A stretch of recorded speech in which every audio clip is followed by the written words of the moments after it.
Good evening, and welcome to Artists of Color. And I am Elaine Hall-Corbin. I'm here this afternoon because I haven't been here in a while. But today I happen to have a very, very, very special guest. Actually, 3 guests.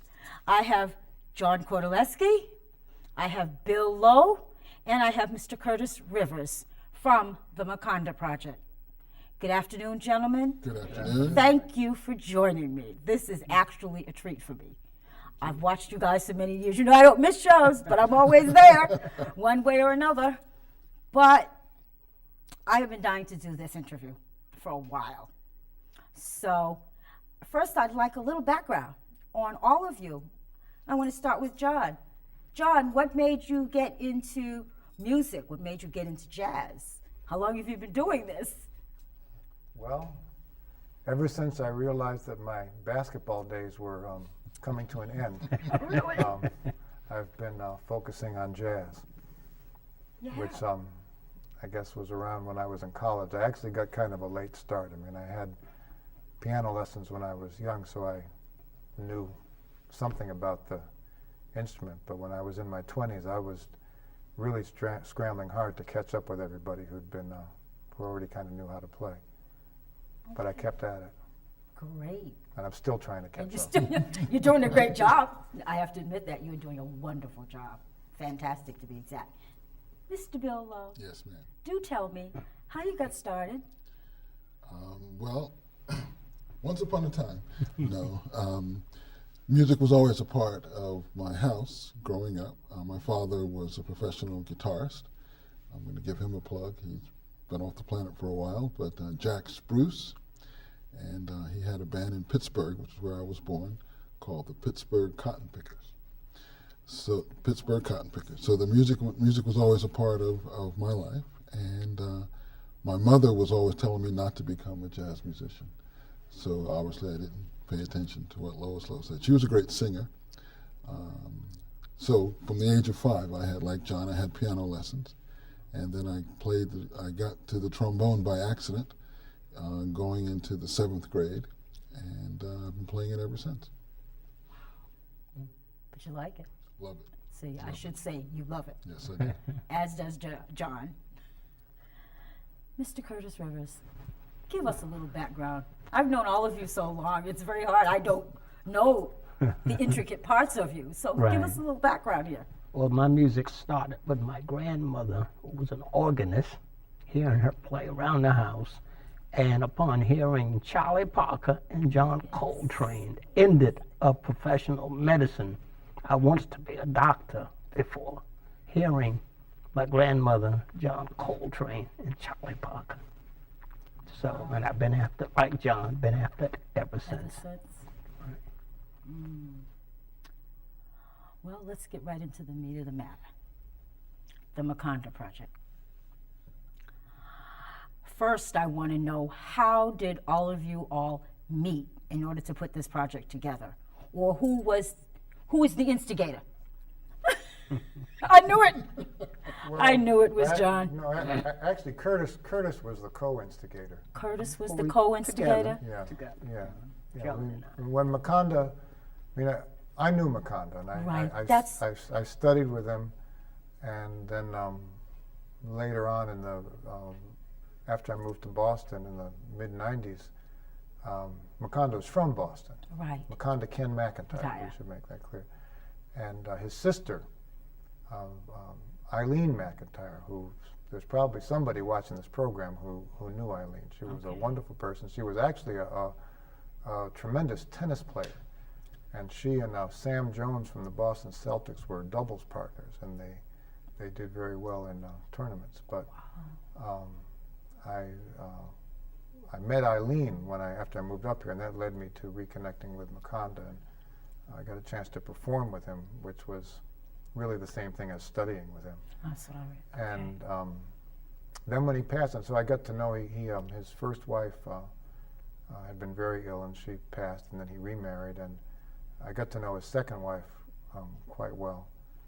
And when he passed, we organized a tribute concert about a year after his passing, and Kurtis was part of that. Bill was going to be part of that, but he had a conflict, and so we were going through all of the music that he'd written to perform at this concert, and Kurtis and we'd get together at my house and just shed tunes, and we were both kind of struck by his writing and how he just had a unique little thing about his compositions.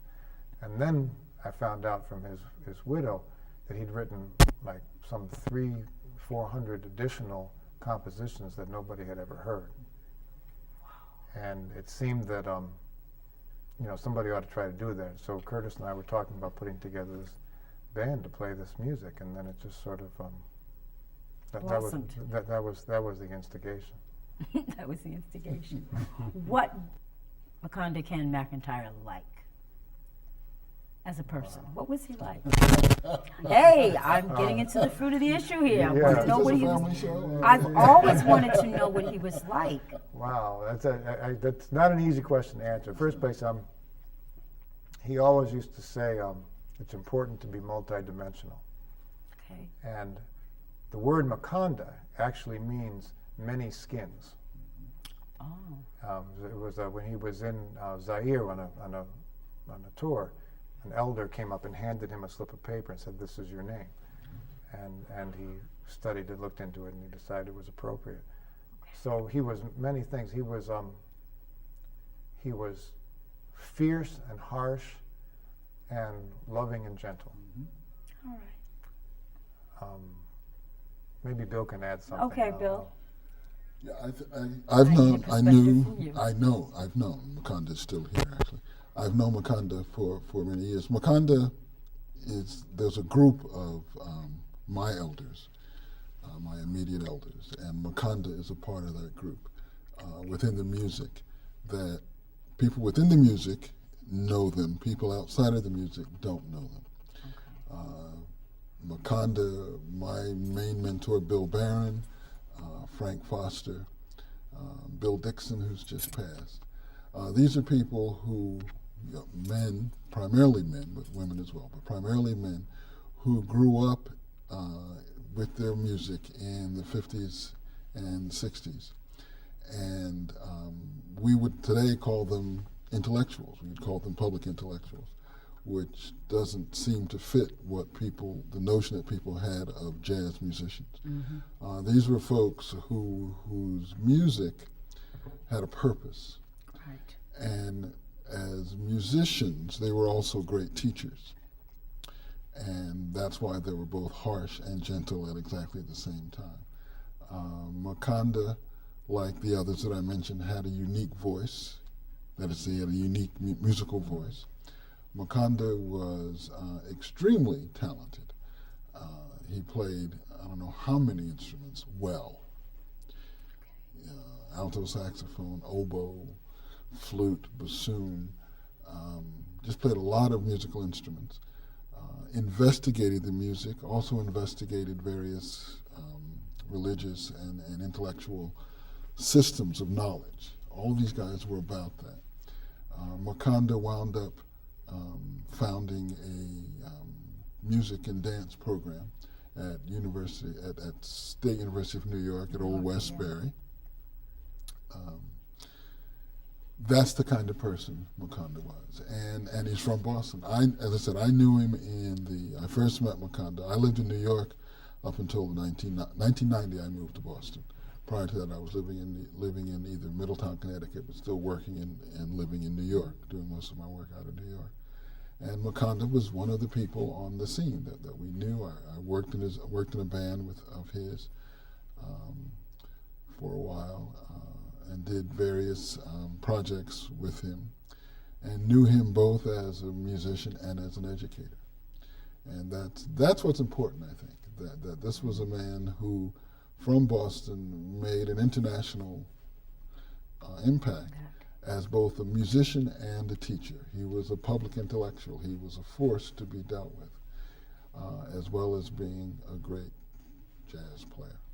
I'll add another thing, too, that Joe Ford told me. Yeah. Joe Ford was going to be our guest soloist at our next concert at the Dudley Library, which is on Saturday, June 9th, 7 p.m. And one of the things we've done is we've gotten various people as guest artists, but particularly people who've had an important connection with Makanda. And Joe is a great saxophone player who's played a lot with McCoy Tyner, and he studied with Makanda at Central State University in Ohio, which was, I believe, Makanda's first college teaching gig. And Joe told me that Makanda was the first person who showed him that you can be a jazz musician and have a normal family life. Oh. So that's on top of everything else, you know, and his sons really appreciated the kind of father that he was. Now, it's just interesting for you to say, because I always thought jazz musicians really didn't have, you know, a family life. I always thought their family was, you know, being jazz musicians, being musicians. Well, that goes along with what Bill was saying. I mean, Yeah, Makanda and the good people were sort of redefining what the image of a jazz musician is, and what that you are many things. That's true. It's true. Kurtis, did you know Mr. Makanda? I had an opportunity to meet him before he died, before he passed, and it was great. It was. And my impression of him was, to me, he was a genius. He was a musical genius. And I heard him play. Okay. It blew my mind. And when John told me about, you know, music that he had written, I said, John, let's jump on it, man. Let's see what we can do about this. Yes. And fortunately, we've been around now for how long, John? Going on 5 years now? That was a couple I'm of years talking ago. about the Makanda Project, the band. No, it's like this is our 7th year. Thank you. Oh, 7 years? Yes, That's 7 our years. 8th. We're going on 8. I've been listening to you all for 7 years. That's right, man. I have been listening to you guys for 7 years. Wow. Absolutely. All right. So, tell me, how did you begin the Makanda Project? How did you begin putting, you know, the band together? Well, John and I started first. It was John and I, like he said, let's go to his house, got together, and played his music. And it was his music was so intriguing until he started and I started asking different musicians that they want to be a part of a unit that spreaded the message concerning Ken McIntyre. Yes. And we were very fortunate to find musicians. It was a gradual process. That Right. first year. Okay. We started having rehearsals on Tuesday nights, I think, and I guess our first recruit was Josiah. Oh, Josiah. We beg to differ here. Well, tell me, who are the main? But anyway, there was a process because we were doing it down at New England Conservatory, and Josiah was a student there, Okay. and Josiah Woodson, and Sean Berry was a student there. We can agree that they were both there very near the beginning, right? And then we didn't. I was hesitant to call Bill at that time because he was very busy doing what he was doing. We didn't have any gigs coming up or anything, and so Kurtis was working in another band, and he recruited the trombone player from that band, who came down. It's like, oh wow, now we got a trombone player, and then he recruited Charlie Colhase to play baritone saxophone, and and Charlie came down, and Charlie knew the significance of what we were doing because Charlie's a very he's got a very knowledgeable person about the history of the music, and he said, oh, you know, the idea of playing Makanda's music and seeing what this is and everything, he understood what that was. So now we had 5 horns, which was enough for the arrangements. You know, you got 3 saxophones and trumpet, trombone. So we did our first gig like that, and then Salim Washington joined us, and then after that, the trombone player said he couldn't continue.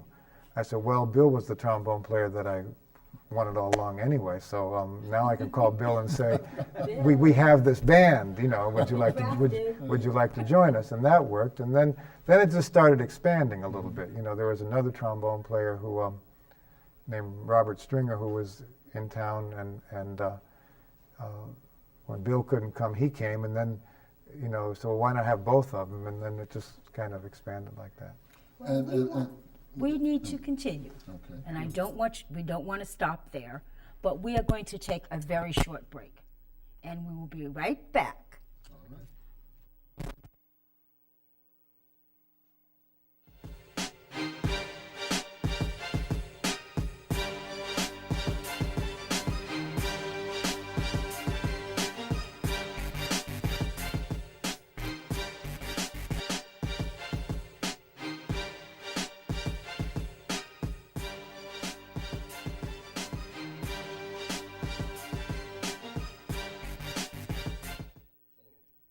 Thank you, and welcome back to Artists of Color. And my guests today are John Kordalewski, Bill Lowe, and Kurtis Rivers, all of the Makanda Project. Gentlemen, thank you for coming and being with me today. We were having this great discussion, and you were in the middle of a sentence and a thought, and I don't want you to forget that thought, so please continue. But I already forgot it. Not you. I know you didn't. What- John. Oh, it was Bill? It was Bill.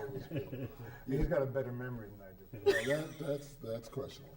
But just having this, listening to being a part of the conversation about how the band started, it's important to remember that, important to say that we talked about family, the notion Right. of musicians having personal families, and there's also a family of musicians, but the family is very interesting because they're connections.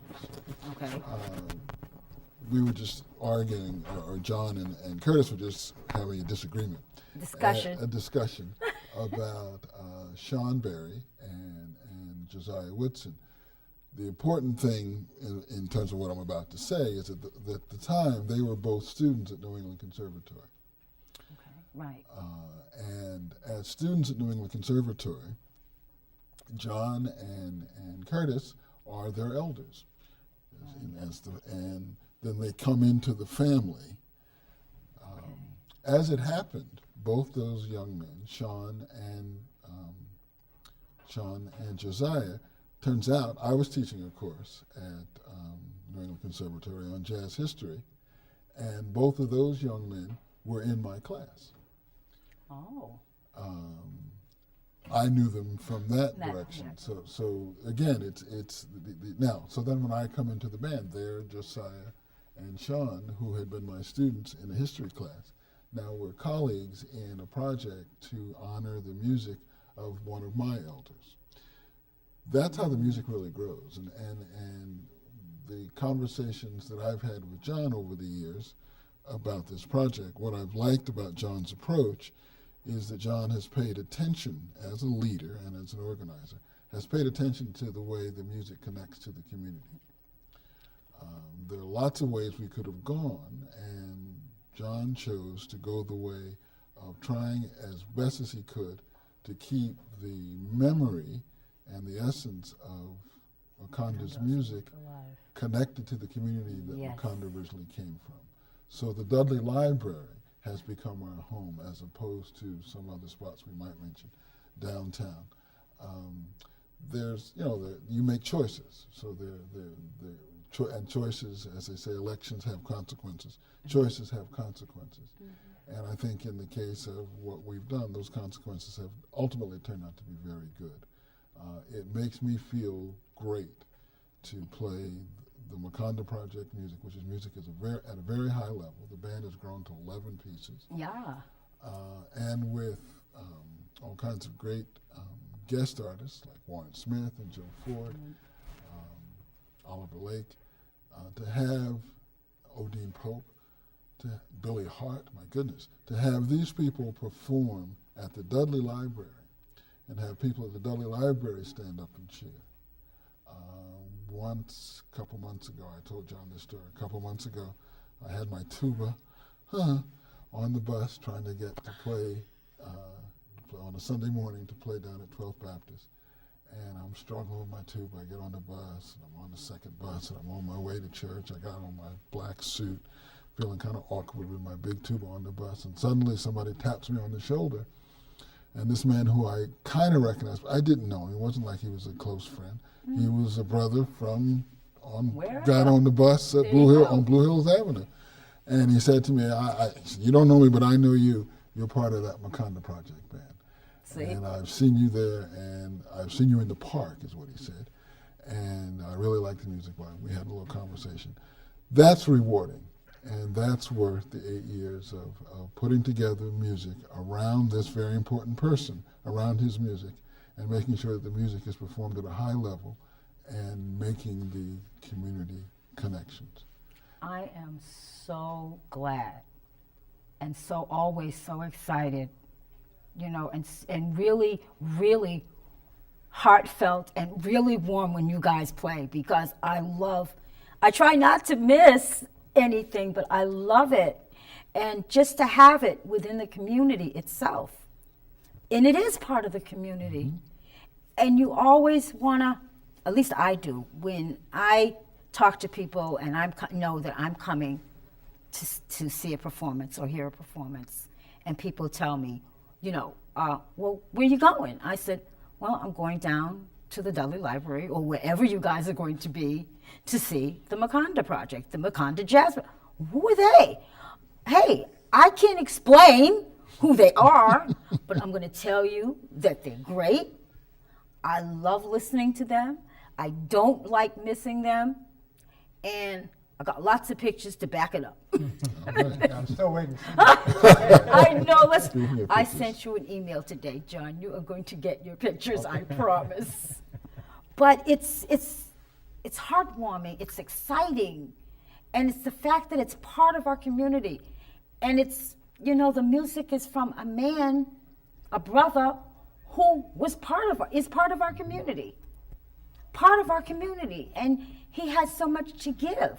And you all, the Makanda Project, has brought him to life out there so the community can hear. Sometimes I get a little anxious when I don't see more people from the community itself. That kind of hurts me a little I bit. think there's still. I think we're still growing there. Are we? Are we growing there, John? Oh, I thought you were, okay. Yeah, I think there's still, as long as we've been doing this, I think there's still people in the community that don't know about it. Yes, there are. And that's what I don't know how Exactly. to get past that. But I think one of the things was just to be consistent and keep doing it, Yeah. and it does, the fact that every time we play, there are some new people who come. Yes, I noticed that too. And that's, so it's still spreading. Absolutely. And I mean, I guess we don't have the resources to be doing this huge splash and Well, we got to make a it resource. has to be done on a grassroots basis. level, and that's, word spreads through sort of other ways. Okay. Well, we're actually going to take another break, and actually when we come back, we're going to have a little clip. We should tell people about our upcoming concerts. And we before will. that, though. But we have a little break coming up, and we're going to have... Hey, Lindsay?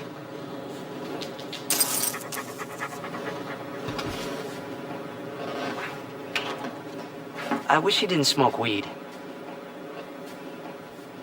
You're not the same when you smoke. And I miss my friend. I'll be outside.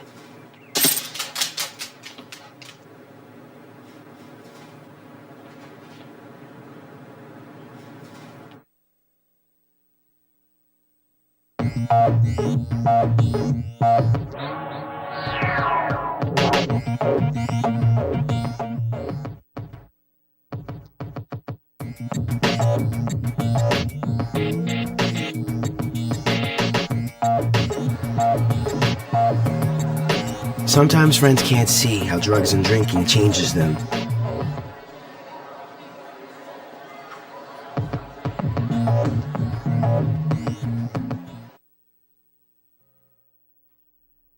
Welcome back to Artists of Color. And again, my guests are John Kordalewski, Bill Lowe, and Kurtis Rivers from the Makanda Jazz Project. Thank you, gentlemen. It's been great. I love it. This conversation has been one I've been wanting to have for years. Just to get all of y'all in one room and to talk more and get more in-depth background. And John, you were talking about how to spread the word and getting it out there about, about the concerts. And that's something I want to do. I want to work with you on that. Because I've been talking to a few people in regards to how we can get more information out there to folks. So you and I will be talking. Okay. Absolutely, absolutely. I do believe that we're going to have a clip. In the meantime, we can wait for the clip, but we'll continue talking, and we'll continue to... We can begin by talking, well, we can continue by talking about The next show, or the next couple of shows. Here's our clip.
Bill told me that was at Hibernian Hall. Was that the art, the jazz and artist thing with Egg Holmes? No, that was. Tell me that one. Wasn't there. Collaboration we did with a dancer choreographer from New York named Mickey Davidson. Okay. All right. And she brought a group of 4 dancers, and she choreographed several of the pieces, and She did. it was in November. Oh, okay. I guess you weren't there. I guess I wasn't there. I guess I wasn't there. Marjorie was there. Margie didn't tell me. That's all right. But that, to me, I wasn't as much looking at the dancers. I was in retrospect, but I was listening to the music. Well, And that's always my thing. I listen to the music because that's the part that I love. The music that we call jazz has always had a direct connection with dance, whether it's been dance that's social dance or dance of some other kind, but it's always been a part always been connected to dance, the movement of bodies through time. And to take the music of Makanda, which some people consider complex, and to connect it with dance, that's a challenge. But then the challenge is met very nicely by someone like Mickey Davidson, who over the span of her career as a choreographer has worked with Cecil Taylor. She's worked with lots of different kinds of musicians. So what begins as a musical tribute to a person, Makanda, but it's not just that. It's a band that's making music. And again, John's approach is to always reach out and look for other challenges. So to have a collaboration with Mickey, that's just a marvelous way of really extending Makanda's ideas, not just as a historical collective, which it is, but to move in the present and into the future. Makanda was always about what's the next challenge. So this band is always about what's the next challenge, because that's what the music is about. Sometimes the next challenge is about reaching into the past, but it's still the next challenge. And so we were very excited by this. This happened at Hibernian Hall. It was in November. Oh, wonderful. And I hope people noticed too that was Mr. Kurtis Rivers taking Oh, please. I noticed. saxophone solo. I noticed. I said, oh, there's Kurtis. And I should also say, like, Kurtis has a voice and a certain sound, and the That you can all. the alto saxophone is sort of the lead instrument a lot of times in a big band, so the way he does that is really, really important to the sound that the group has. Oh, okay. I didn't know you were that magnanimous. Now I know. The thing that got me is that I've in my life, I've heard many times, well, you can't dance to jazz. Oh, yes, you and can. Mr. Bill Lowe just said, it's always been connected, because Yes. you can dance to it. I mean, to me, it's the supreme idea of dance to the music of jazz. I've been dancing to jazz since I was 8 I years bet old, you so have. please. Everybody has. And still do. But I've heard, I've heard, you can't dance, you can't dance to jazz, you can't dance to it. That's kind of like jazz musicians don't have a family life. Yeah. It's a similar misconception. Jazz is rooted in minstrelsy. Jazz is rooted in vaudeville. Jazz is rooted in those collaborations of musicians and dancers for the enjoyment and entertainment and edification of folks, of people. So that in the Savoy Ballroom in New York in the 1930s, if Duke Ellington is performing and the dancers are dancing, it's not just a band and some people playing. There are other kinds of interactions. Yes. Where the dancers inspire the musicians, and musicians inspire the dancers. A guy used to tell me about how in Brooklyn, Charlie Parker would come and play at these bars in Brooklyn in the 40s, and there was this one dancer in particular. This was a brother who didn't play except his body, and he came with his zoot suit, and he knew he was going to challenge Bird. And he would come, and he'd get out there and dance, do a step, and Bird would have to play to that step, and then the person heard Bird, so that's not uncommon. That was a lot of fun. This is on a Friday night at a bar in Brooklyn in the 1940s. So it's the collaborations go back in time, and the collaborations that we were involved in, are involved in, are in the present, but we're sort of mining the past in order to create stuff for the future, so that we can all, spiritual stuff that will help us all survive the next phase of what this universe Is going to have in store for us, whatever that may be. I have a question I want to ask because I don't want to forget it.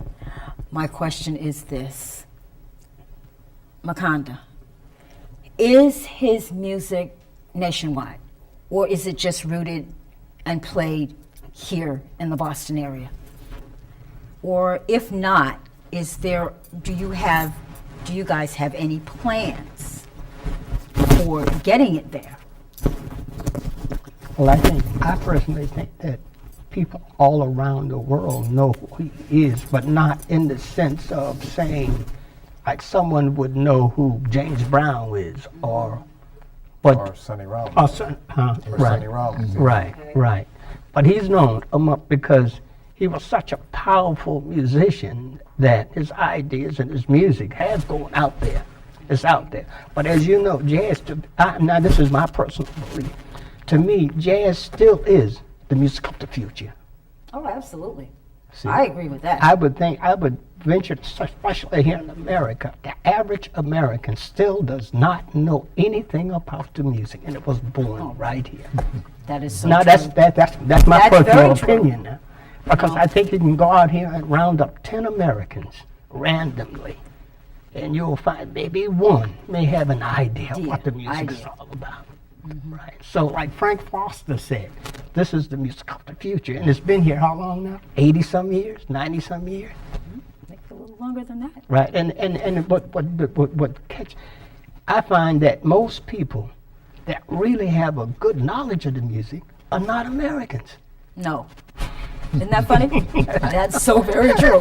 They're not Americans. Right. You can go to other countries, Right. you know, and they know about jazz. They know it. That's right. They know it. They feel it. They imitate it. That's right. But But I mean, how? But those of us that are right here don't. Well, see, that's the challenge. See, we can, the jazz point of view acknowledges the negative, but then you take the negative and turn that into positive. So to me, the challenge is, given that jazz does have, jazz in general and Makanda, does already have an international idea set. And it's true that people in other parts of the world have a great appreciation for the music. Then the challenge for us, like the four of us, 1, 2, 3, 4, sitting in this room, is to do what it takes to get the music out to those 10. So out of that 10, instead of being 1, now there could be 5 who know. Right. So we have a responsibility and a challenge to do whatever it takes to get the music to those folks, and to do what it takes to get the music outside of Boston. And we've already done some of that. We've performed in Baltimore. We performed okay. in Which I didn't know. Martha's Vineyard. Martha's Vineyard. Oh, you've been on the Vineyard. Yeah, we've been to Maine once. Okay. But I mean, we've kind of focused on building our roots here in this community, and I understand and I that. think there's a richness to the relationships that you build when you establish something in a community and make the music part of a whole network of relationships in a community that's different from just traveling around from place to place. But it's not that we want to do one and not the other. We do want to get You want to expand. we Not wanna expand, but you want to bring it. Yeah, we want to take it all over the world if we can. But Yes. the practical matters of traveling with 13 people are Yeah, a serious obstacle right now. There's an but, obstacle but there. we're not. It doesn't mean we're not still trying our hardest to figure out how to do that. Okay. We need a new IPO. I'm going to just put it out there. Today is the day when Facebook is going to be traded on the market Yes, for I some know. gazillion billions of dollars. And it's just a guy from Harvard who wanted to get a girlfriend. And now he's a billionaire. Thank okay, you. that's great. Now what do we have to do? In order. Well, we don't need $1 billion. We just need enough money to comfortably take 13 dedicated musicians to St. Louis. And we have to figure out how to do that and where to do that. And starting with the routes that we've already established. So there are probably, for example, people here in the Boston area who've seen us at Dudley who have a connection with a somebody person somewhere. in St. Louis. So we have to round all that up. That's really the next challenge. Okay. The music is being done. The music is being, we're doing that part. And so the next challenge is to do what it takes to spread the word. Do what it takes to take a 13-piece band on the road. St. Louis. Yeah, St. Louis. St. Louis is a good place. Or maybe Southern California. That would be Southern. particularly in the California, winter. listen to him. Particularly in the winter. My question is, and this question was on the tip of my tongue, and I forgot it. What do you want to see happen with the Makanda Project? In other words, where you're here, you're rooted in this community. But do you guys have other ideas or other thoughts about where you want to see the Makanda Project go? For instance, you were talking about wanting to get to St. Louis. I just said St. Louis. I know, you just said, oh, that was just something, okay. But St. Louis would be a good place to go. yes, it would, absolutely. But we're talking about a 13-piece band here, okay, called the Makanda Project. Have you thought about doing shows that are not free? Not. There are no free shows. What, you want to pay when you come in? It'd be nice. Don't get me in trouble with the rest of the community. But you guys do a lot. They charged at Hibernian Hall, and not as many people came. Really? I don't know. To me, making the concerts free is important. I mean, we've found a way to make that happen. You know, and I mean, and so we have funding to do those, Okay, I understand and that. making them free is part of how we get the funding. You know, and I don't know. I mean, we've had this conversation with people, and people say, well, if you charged admission, people would respect it more, or something like Yeah, that. I've heard that. And I really don't think that. I think if you charged admission, people who are broke wouldn't come. Yeah. And I mean, the music is just, we're making it available to people, and we're inviting people to come and share it with us, and they come. And I think that's all part of the flavor. And I almost feel like, I mean, if we started charging admission now, it's almost like we'd be giving up. You know, we'd be, because I mean, that's what always happens, right? The cable company says $50 a month. Yep. And then after a year, It goes to I knew it was going up $75 to 100, right? Okay. I knew they wouldn't keep doing that. So it'd be kind of nice if, like, 10 years from now, these guys are still doing these concerts and they're still not charging us. Okay. That's how I feel about it. But I don't know. I kind of agree. And I think this can be done. I just think that powers to be, such as governmental powers, because you do have grants. You have the National Endowment for the Arts, for the National Endowment for the Arts, yes. who give money, but they only give a little bit of money for jazz music. See? All of this needs to be changed, because jazz was born in America. That's So, right. and it is the music of this country. And if you're going to pay thousands and thousands of dollars, it should come here to that, to perpetuate that. And I think that more along the lines of that should be happening. Getting in touch with your politicians and putting the fire up under them. Okay. What I'm also interested in here in this community is deepening and expanding the various relationships. So you mentioned Aqua Holmes, for instance, Yeah. who runs a thing called Spark the Artmobile, based in at Yep. Mass Art. And Yeah, absolutely. I believe you were there in March, where she did this wonderful thing where she had live painting and drawing with professional artists and students and Yep. adults and kids and everybody. It was great. People were painting and Oh, it was beautiful. creating all this artwork while the music was Music happening, was- and there was just this collective energy. There wasn't even a clear line between who the performers and the audience and were. who the artist, which artist was which. Yeah. So, Yeah, see, that and connection. that was wonderful. And we're going to do that again on July 7th out in the park, in Roxbury Heritage Park. Okay. I've been talking with a woman named Valerie Betts, who runs an organization called Visions Incorporated, and they have a leadership training program for young people, where they talk about how the arts are a vehicle for social change and community empowerment, and having those young people involved in the promotion of our concerts and stuff like that. And then that's there's work that they're doing in these seminars, and just making that a association, so that there are, so there's those things, I think, give deeper Meaning. substance, yes, Right. meaning to what we're doing in this the community. And I community. think there's potential for our doing that, as well as trying to get a gig in Paris. I have to. But I would like to go to Paris. I Yeah, really can't would. go to Paris, guys. You have to bring Paris to me. We can do that too. Oh, it's just, my question, I have another question. Is there more to come? Oh, much more. Is there music is there other compositions that you guys haven't played yet Oh yeah. yeah. from Makanda? Oh yeah. Many more. Yeah. I mean, there's. I'm. I know, over 400 there's- compositions, Yeah, so- and we're not going to play all of them. I understand we that. never will. I've arranged, I think, about 36 of them now. Wow.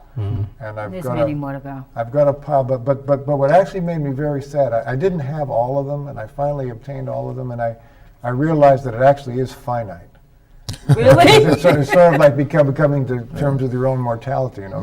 There's not like this endless supply of these tunes that I'll be, you know, writing arrangements for forever and ever. But there's at least another dozen or so that we haven't I think played that I want to do. And the other thing is, I mean, we just started rehearsing a couple that we hadn't played in a couple of years, Okay. and we're going to pull them back out again.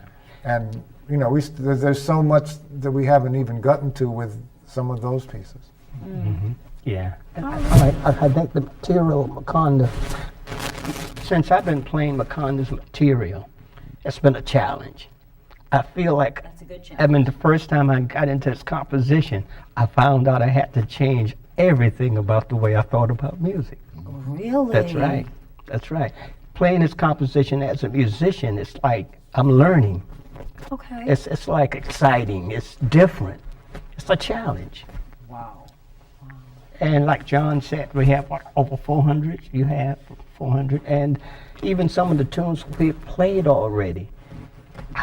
We still can go back to doing right because they're great. Because there are ones that I Right. could hear over Oh, and that's over right. and over and over. So there's enough music here for us to be here until the breath leaves our body.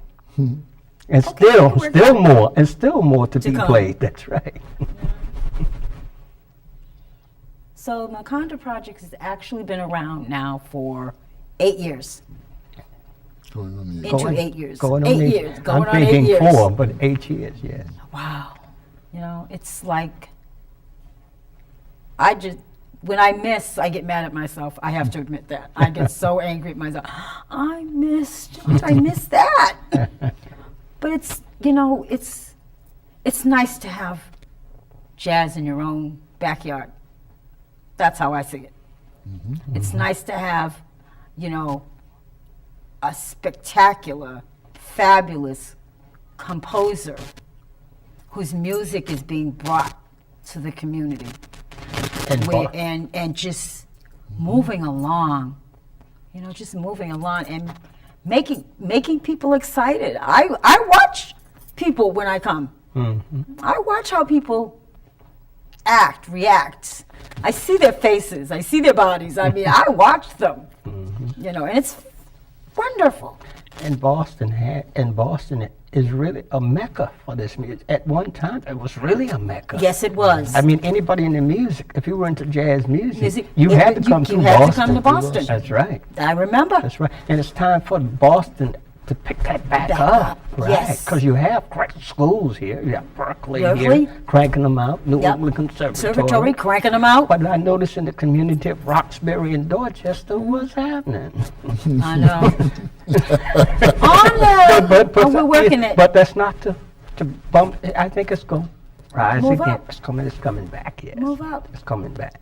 But you know, it's not a negative thought, but it's a thought that it's kind of like in my heart. I'd like to see more people of color come out and enjoy the music.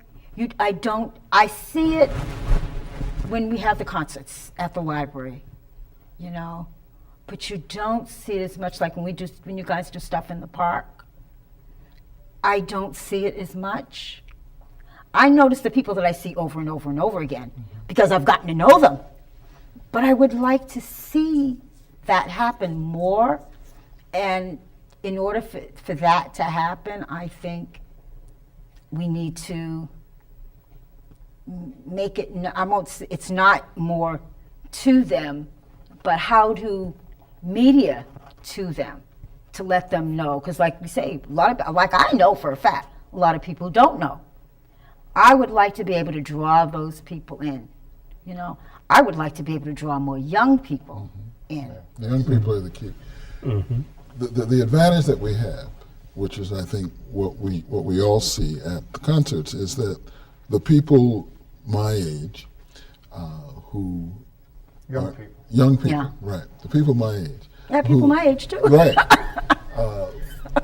More and more jazz gets appreciated, gets consumed through recordings, Right. and people forget, therefore, that it's really a live experience. So when people see the music live, when you see Josiah operate his trumpet, when you see Yaron operate his drums, then and when you see the interaction of the musicians and see the smiles and when you see all that, that's different. So we need to remind people that that's what the music is. And so on a certain level, it's like what Charlie Parker warned, as live musicians, we're in competition with the recording industry. Speak of the devil. Yes. There's a recording right there. See? To it in. End of our time. Okay. And I want to say again, thank you, John. Thank you, Bill. Thank you. Thank you, Kurtis. Thank you. It was great having you guys here. Can we plug our concerts then? Plug. No, they've cut us off. Don't move, but they've cut us off.